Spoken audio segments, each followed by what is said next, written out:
Hey guys, welcome to Code Decode. In this video, we are going to look into how the senior Java developers review the PRs of the peers. They just don't write the good code, they also protect the code base, mentor their team, and review just like an architect do. Because that is the next step for the senior Java developers. They are too soon going to become either the leads or the architects. So let's get started and see what a real peer review should look like. It should be efficient, though ruthless, but respectful. So let's get started and I'll show you all the 10 ways what you should see whenever you are going through a PR. The very first thing is you should understand the context of the change and not just the code. The first thing you should do as soon as you get a PR for approval is to read the PR title and description. If, for example, I have written a PR description as implemented product discounting, I don't understand to which Jira it is linked, which endpoint it has modified or added. Does it contain or JUnits or integration test? So a good PR description should say is that adding a discount support for clearance products, applied only if stock is less than 10. This is linked to Jira number 423, which is the description of this Jira is this, and it is updating this particular endpoint, and the integration and unit tests have been added. So now this is a good PR description where just by reading to it and understand which logic is modified, are the tests covered, which Jira I can look into for more information and attachments, and that's the good description of the PR. Then not just that, you should also ask, is this solving the real problem? Do we really need to implement discounting for the clearance product? Think about it. If it is already in clearance, do you really need discounting? Answer might be no. Then this might be a case that your product owners have created a story, your developers might have implemented it, but while reviewing, you catch the fact that do you really apply discount to the clearance product? Answer might be 90% times no. So this is where you protect illogical thing to be added to the code base. The second thing is, very important thing that you should see in the PR is the scope too broad? Does this PR contains 100 or 200 files changed? Then you should think about it. This is the lack of the Scrum Master or the Agile Scrum Master who could not divide such a big story into smaller chunks and have given such a big task to a developer that he ends up modifying so many files. So senior Java developers don't just dive into code. They first check, does this change really make sense? And if does, then fine. If it doesn't, ask for re-scoping or suggest the changes into smaller PRs so that it is testable, it is less harmful, and it is at least PR reviewable. You cannot review 200 files in one day or one go. That is the first thing. If a PR lacks proper story linking explanation, it is a red flag. I can't review what I don't understand. First, get me into confidence telling me what is this PR all about. If I understand, okay, this is the business requirement, then you can go into the code and see if the code is correct or not. You are not a cop. You should not just get into the lines and see whether the code is correct or not. Get a step behind. Understand the business logic. Understand the domain. Understand the requirement. Then see if this code really adheres to that particular requirement. And that's the task of senior Java developer during a PR review. Hey guys, recently we have launched a course covering an end-to-end full-stack application using Angular as front-end and microservices and Spring Boot as the back-end. Also, we have used Cloud to deploy this application, and we have used CI/CD, that is Jenkins and Argo CD, for continuous integration and continuous deployment. The technologies that we have used is REST, RESTful web services, Spring Boot and microservices for backend, Angular for frontend. GitHub we have used for version control system. Also, to make the code unit testable, we have used JUnits. We have used Sonar for code quality checks. Also, for containerization, we have used Docker and Kubernetes. And to deploy this whole application, we have used AWS and multiple services from AWS.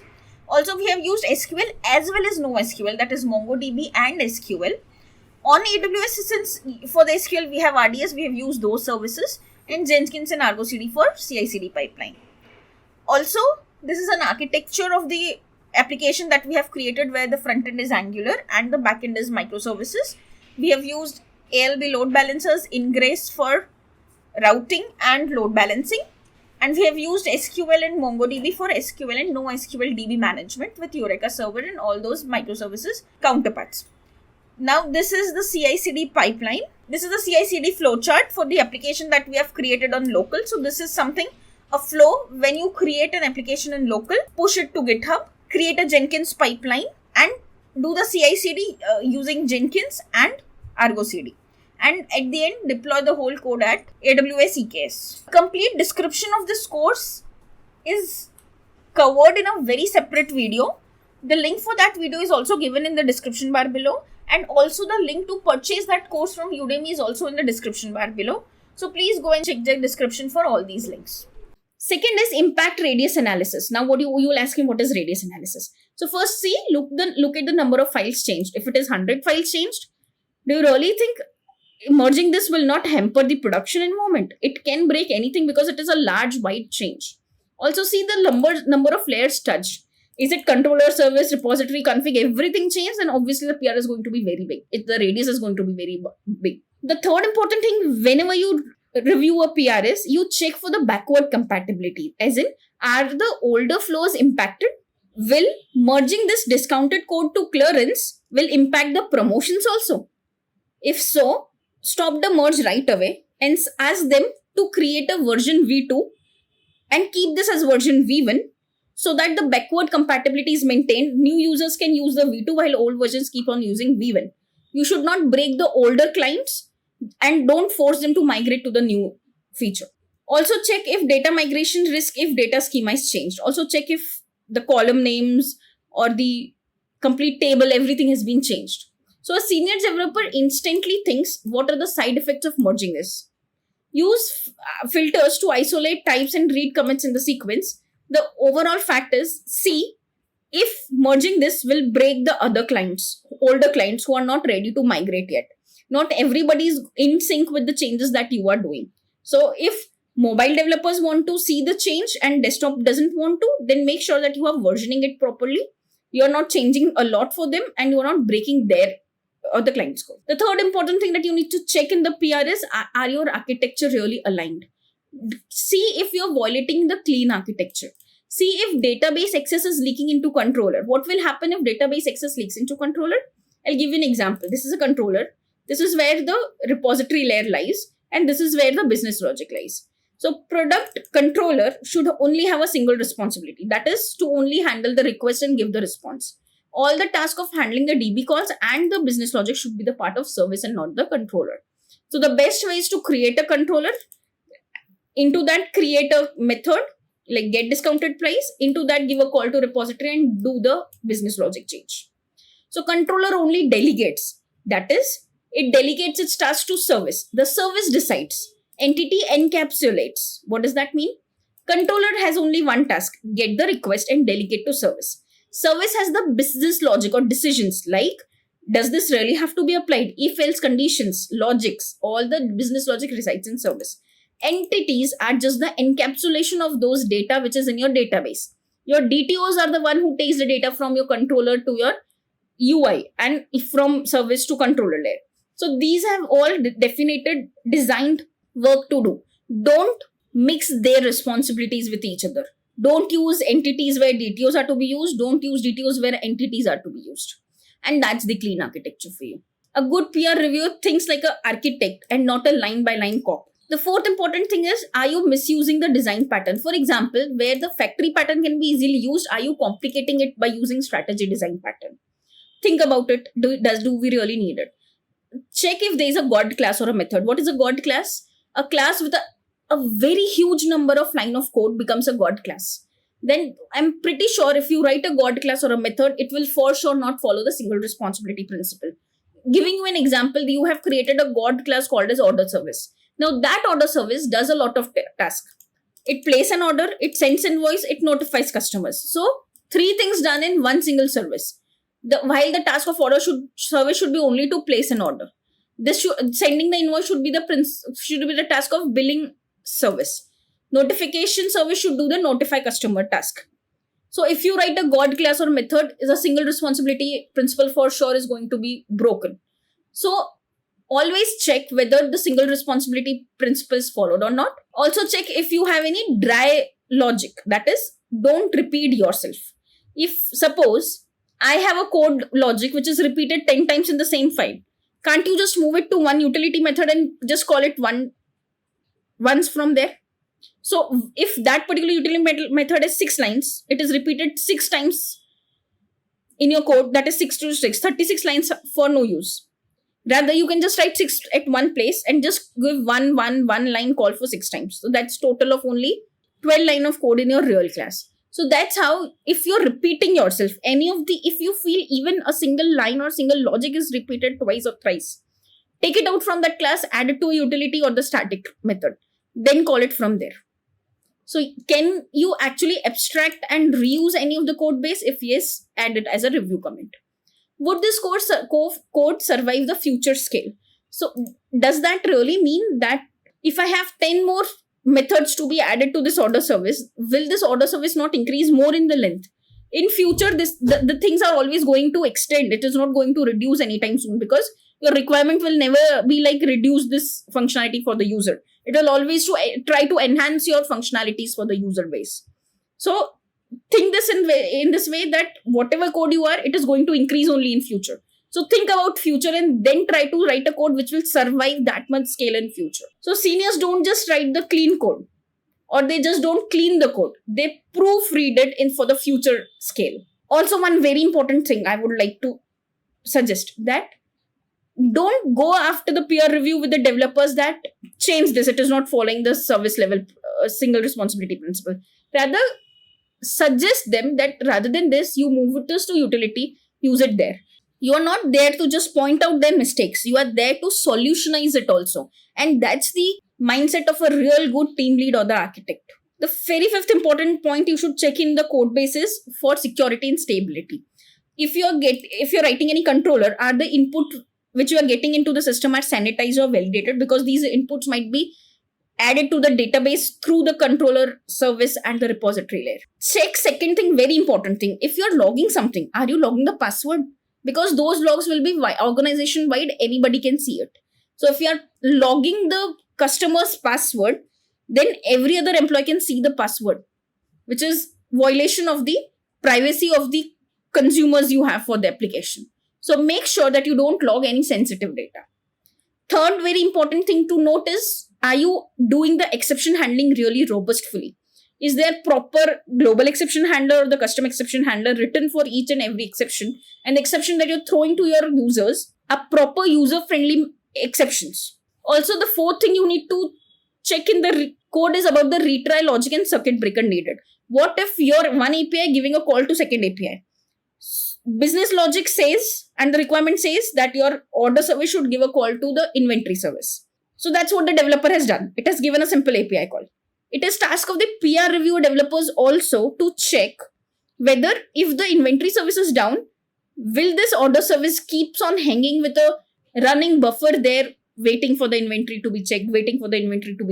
It is a very bad user experience. So during PR review, also check if any API call is made to an external service, a proper retry, exponential back off, and the circuit breaker design pattern is properly implemented. Now, this is an example of a very badly added API inputs and outputs, where in the controller layer, you get into the repository, find the user, and send the user ID like this. Now, with this user ID, you can also end up sending the passwords, their tokens, and many more things. So rather use this, expose a proper safe DTO, create the DTO with only things that you need, that is the name and the email ID, and don't send everything like passwords, tokens, IDs, and those things even accidentally. So always use a DTO. In the PR review, always check whether these two layers are segregated. The thing that you're storing in database is completely segregated from the things that you're sending to front end. So you have to, as a peer reviewer, you have to catch hold of both the ends. The front end calling your backend service and the database which is getting called by your backend service. So you have to make sure that you keep hold of both the ends tight. So always check what is leaking to the front end from your backend database, like passwords, tokens, and anything and everything. The sixth important thing to check is testing the depth and philosophy. Are the tests really deterministic, fast, and isolated? Now, truly speaking, even as a developer, what we have done till date, writing the JUnit test cases just for the coverage so that SonarQube passes. Mark my words, 90% of the developers do that. They just see my SonarQube is passing. I have 85% of coverage. I don't test the edge cases. This is what 90% of the developers do. But this is a task of the peer reviewer. Yes. You'll ask me why this is a task of developers, but no. peer reviewer knows that this is the business requirement. These are the edge cases. You should also check the promotions to be applied or the clearances to applied, and both together should not be applied on a particular product. Otherwise, what will happen if it is in clearance, 70% clearance, you apply 20% promotions on it, might be that particular whole stuff you get in just €2. It will be such a bad loss to the company, right? So you have to make sure that this edge case of not applying promotions and clearance together on the same product has to be there in the J units. And this edge case might not be the coverage of your code. So make sure that all the edge cases are done. You don't overmock anything by hiding the real bugs. You don't just write the integration test by mocking it, but you actually should write the integration test for the real end-to-end flow and not just by mocking everything. So when in future, if any new requirement comes and that new requirement breaks your feature and your task is to fix it, but you see if the tests are not broken, then they are just decorative, they are not test cases. So I would suggest while doing the peer review, can you just add a single peer review comment that please add the negative test cases, like for example, empty input, null input, and input with a size greater than 1000 or 100. That is a batching edge case. Should this be a parameterized test instead? And such kind of comments you can always give during the JUnit test cases. Just don't leave the JUnit part of the PR as it is, saying that, okay, the SonarQube is passed, that means JUnits are fine. Remember, tests are the documentation of business rules. If they don't read like a story, they are not helping the future developers, because future developer might not know or have the access to your Confluence space where all your requirements are written. But they do have the access to your code, that is JUnits. And just by looking at JUnit saying that promotions and clearance to be not applied together as a test case, they understand this just by the name of your test case, that, oh, this is a scenario which will break the system.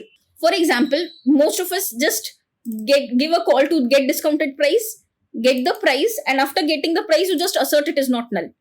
The real task is to get the real discounted price, that when this product is given with a rupees 100 with a 9% of discount, what should be the discounted price and so on. So you should check with the proper values and not just the whether it is null or not. It might be negative one, it might be a positive number which is not actually the real percentage of the real number that you have given. So put a proper numbers to your test cases and not just the not null situation, because this will give you a proper 100% coverage. But your test will just check whether it is true or false, it is null or not. It will not check the real discounted price you're getting or not. The seventh part to be seen is performance and scalability check. Check if your database queries are optimized. And the first thing I would say is, if it is a very large table, you might have started with a very small table base. But going forward after a year or so, when your customer base increased, the find all gives you a very bad query optimization results. So think about the production. Your real user base will be affected if you do such kind of queries like find all. If you are not doing caching, that is also a problem. If you're not doing pagination, then your front end will be overloaded and overwhelmed with a lot amount of data. Also, if there is Hibernate being used, can there be a situation of n+1 problem? All these things you have to also keep in mind while doing the PR reviews. I know it is too much to think about, but when you just have this note of all these points while doing the PR review, after 10 or 15 PR reviews, you can just see in the code and say, oh, this is the problem which violates point number 7 that has been covered here, that caching has not been used. So just keep a note of all of these things. For example, when you do the find all, you are overwhelming the front end or the home page with one lakh of product. Your user won't understand where to navigate, how to navigate. So rather better use the page enable default as page size of 20 and just give the results in these particular page size as 1 to 20, 21 to 40 and so on. If you are not doing this at any point of time, at maybe at 2 p.m, you will get a SRE alert that 100% CPU utilized because of this one careless use of find all. Because this takes a lot of networking latency to transfer these 100% transfer of 1 lakh data from front end to back end to front end. Eighth, very simple, very small thing, but still I find it very important, that please do consistency with the team standard. One is writing DTO, another is writing data transfer objects and are not in proper sync, then the code is not that much readable. For example, if one of the person is writing over the REST controller that it is a request mapping with a method get, another team is a person is writing @get mapping, the both of them will work. I'm not saying that the code will not work. The only thing is the reading is impacted here. So if the whole team uses this kind of style, just adhere to this kind of annotation styling. Also, if everybody is trying to write the DTOs as product DTOs, don't go and write inventory data or inventory DTO data. Always follow the same DTO styling: product DTO, inventory DTO, order DTO.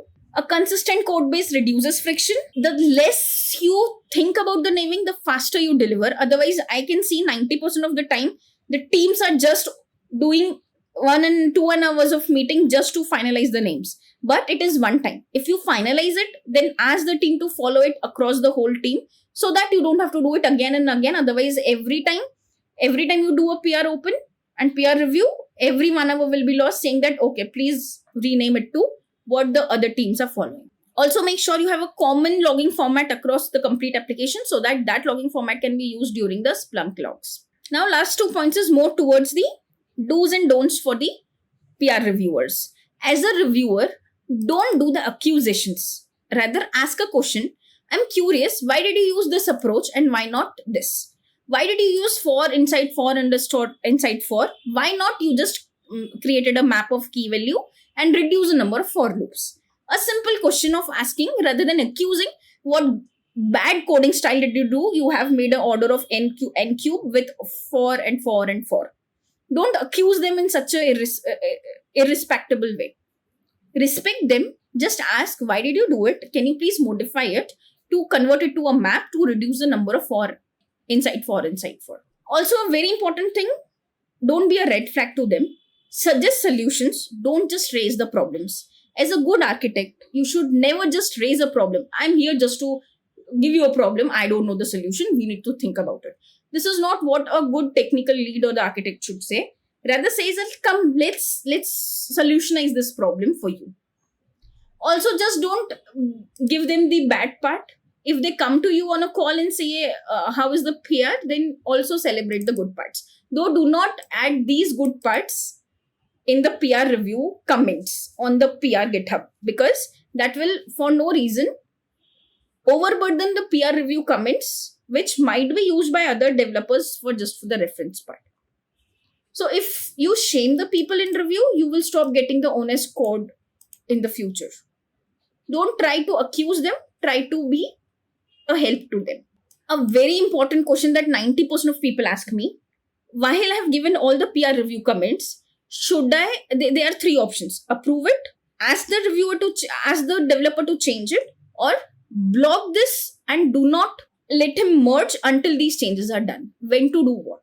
Approve it when you don't find any problem to the code base, which is very rare.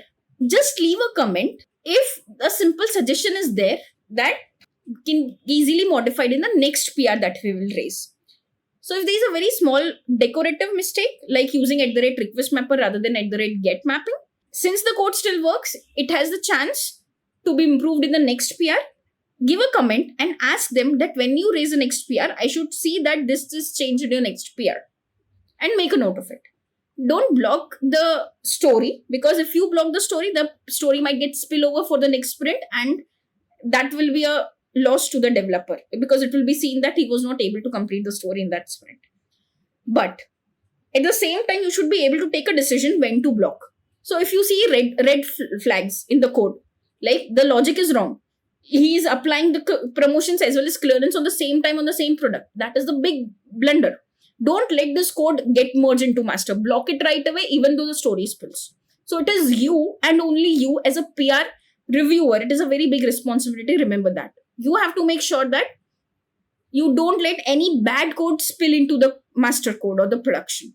Don't let the non-testable code into the master. Don't let the wrong logic get into the master. Don't let the bad architecture get into the master. Also, prevent any security risk to be added to the master code. Don't be the perfect to be the enemy of good, but don't let the bad code also slip through the name of velocity. Now, what does this mean? Many times a developer will come and say that, oh, this is a very critical story. You need to merge it as soon as I just need a PR review. You may review it later because it is recently, urgently needed. We need to add it to production. Please review these 15 files. 15 files review takes time, and it takes too much of effort to see whether it is right or not wrong. So just for the velocity or for the speed, don't let the bad code slip into the production code. It is you only who are going to suffer going forward. Now, a bonus point for all the reviewers: ask, is there any better way we could have designed this? Create a tech debt ticket if needed. If in the worst case, there are non-blocking situations, like they have not used the proper logging at multiple places, rather than blocking the ticket, you raise a tech debt that we need to change logging it in n number of files, not just in this PR, other files also have the wrong logging format. Create a tech debt ticket and let everything get into the master, then take a tech debt ticket and fix it once and for all. Also document the review insights for the future team learnings, so that while they are developing it, they know that these are the things that is a red flag for the reviewer and I should not do it in my code. So as a conclusion, the best peer reviews are not the code cops. They are guardians of quality, mentors for the juniors, defenders of the future code. This is how you build trust with the team, and this is how your coding of the team will get better. Now, the next logic that I was thinking to create for you is to create a PR with intentional flaws like for loop, and how to fix this by creating a map and reducing the order of n complexity and trying to reduce it at least to n log n, and so on.